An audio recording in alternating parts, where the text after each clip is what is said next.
నుదుటిలో కుంకుమ ఎందుకు పెట్టుకోవాలో తెలుసా? అయితే ఈ స్టోరీ వినండి. కైలాసంలో శివుని పూజ కోసం పూలు కోస్తున్న పార్వతీదేవికి ఒక ఆలోచన వచ్చిందట. తాను ప్రతిరోజు తన స్వామికి ఏ విధంగా తన ప్రేమను చూపించాలి అని.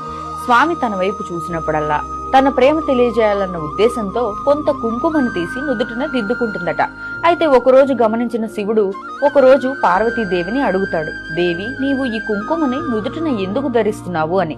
అప్పుడు పార్వతీదేవి, నా ప్రేమను మీకు నిరంతరం గుర్తు చేయడానికి స్వామి అని బదులిస్తుందట.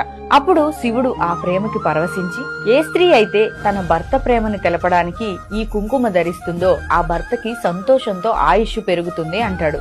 ఈ కథని విన్న మిగతా దేవతలు అప్పటి నుంచి ఇది ఆచారంగా నుదుటిన కుంకుమ ధరిస్తున్నారు. ఇదే మనకి ఒక ఆచారంగా పురాణ ఇతిహాసాల్లో సీతాదేవి, రుక్మిణీదేవి ఆయా కాలాల్లో అనుసరిస్తూ వచ్చారు. ఇంకెందుకు, ఇప్పుడు అసలు స్టోరీ తెలిసింది కదా. మీరు కూడా మీ ప్రేమని మీ భర్తలకు నుదుటిన కుంకుమతో ప్రతిరోజు